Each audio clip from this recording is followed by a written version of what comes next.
Friends, నా పేరు అజ్మీరా రూపేష్. ఈరోజు రిఫ్రిజరేషన్ గురించి తెలుసుకుందాం.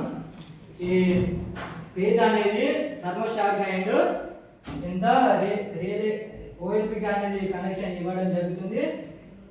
న్యూట్రల్ అనేది ఎంత రేట్ అనేది ఇవ్వడం జరుగుతుంది. ఇవి ఎందుకు పనికిస్తాయి అంటే కరెంట్ అనేది ఎక్కువ తక్కువ కాకుండా చూసుకుంటుంది. దీనికి కంపరేషన్ కరెంట్ వచ్చేసి 220 నుంచి 240 వోల్టేజ్ దాకా రావాలి.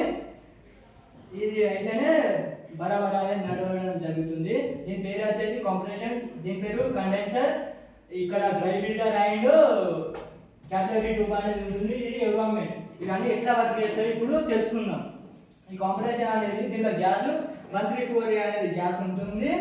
ఇంకా ఇది గ్యాస్ అనేది డిశ్చార్జ్ పైప్ నుంచి బయటికి వెళ్తుంది. ఇది వచ్చేసి రీఛార్జ్ లైన్, ఇది సెక్షన్ లైన్. దీంట్లోకి వెళ్ళి ఇది బయటికి వెళ్తుంది. సెక్షన్ లైన్ నుంచి లోపలికి అనేది తీసుకుంటుంది. దీంట్లో R134A అనే గ్యాస్ ఉంటుంది. దీంట్లో టైప్ ఆఫ్ గ్యాసెస్ ఉంటాయి. R290 అనేది గ్యాస్ కూడా ఉంటుంది. R600 అనేది కూడా ఉంటుంది. ఈ 600 గ్యాస్ అనేది ఎక్కువ యూజ్ చేయరు. R290 కూడా అండ్ R134A అనేది కూడా ఎక్కువ యూజ్ చేయడం జరుగుతుంది. ఇది కంప్రెషన్ అనేది డిశ్చార్జ్ లైన్ నుంచి గ్యాస్ అనేది బయటికి వెళ్తుంది. ఇక్కడ సెమీ గ్యాస్ గా మారుతుంది. ఈ కండెన్స్ లో అనేది ఈ గ్యాస్ అనేది ఏంటి చాలా హీట్ అవుతుంది. ఇది మొత్తం హై టెంపరేచర్ ఉంటుంది. తర్వాత ఈ గ్యాస్ అనేది ఈ కండెన్సర్ నుంచి బయటికి వెళ్ళిన తర్వాత లిక్విడ్ గా మారుతుంది. ఈ డ్రై ఫిల్టర్ అనేది ఫిల్టర్ గా అయ్యి ఈ క్యాపిలరీ ట్యూబ్ లో అనేది వస్తుంది. ఈ క్యాపిలరీ ట్యూబ్ సైజ్ వచ్చేసి 0.31 అండ్ 0.36 గా ఉంటుంది. ఇంత ఈ 6 ఇంత ఇది బయటికి వెళ్ళే కొద్దీ ఎంత స్పార్కిల్స్ లాగా ఉంటుంది. ఇది ఎన్విరాన్మెంట్ లో అనేది వస్తుంది. ఇంత చిన్న చిన్న స్పార్కిల్ వచ్చేసరికి దీంట్లో అంతా కూల్ గా మారుతుంది. ఈ కూల్ గా మారిన తర్వాత ఏంటంటే మళ్ళీ సెక్షన్ లైన్ నుంచి మళ్ళీ లోపల వెళ్తుంది.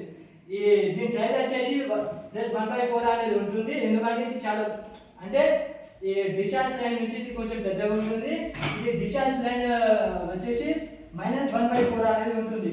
ఎందుకంటే ఇక్కడ నుంచి వెళ్ళే కొద్దీ ఏంటంటే ఇది ఎంత ప్రెషర్ తోని పైకి వెళ్ళాలి కాబట్టి -1/4 అనేది ఉంటుంది.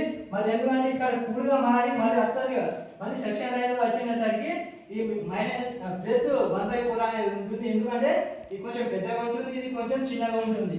దీని సైజ్ వచ్చేసి ఇది రీఛార్జ్ లైన్. దీంట్లోకి వెళ్ళి ఏంటంటే గ్యాస్ అనేది అయిపోయిన తర్వాత మనం దీంట్లో నుండి గ్యాస్ అనేది ఎక్కివ్వడం జరుగుతుంది. ఇది మొత్తం ఐరన్ తో ఉంటుంది. ఇది అల్యూమినియం తో ఉంటుంది. ఎందుకంటే ఐరన్ అనేది ఎంత హీట్ గా అనేది తట్టుకుంటే అల్యూమినియం అనేది కూల్ గా ఉంటుంది. ఇది మొత్తం హై టెంపరేచర్ గా ఉంటుంది. ఇది ఎన్విరాన్మెంట్ అనేది ఎంత మొత్తం కూల్ గా ఉంటుంది. ఇది మన ఫ్రిడ్జ్ అనేది డీప్ ఫ్రిడ్జ్ అనేది ఇది వెంట సైడ్ ఉంటుంది. ఇది కూడా దీని దగ్గర ఉంటుంది, కంప్రెషన్ దగ్గర ఉంటుంది. ఇది దీని సైజ్ వచ్చేసి 0.3 ఎంత క్యాపిలరీ ట్యూబ్ అనేది 0.31 నుంచి 0.36 దాకా ఉంటుంది. అది మన ఫ్రిడ్జ్ బట్టి ఉంటుంది. Thank you sir.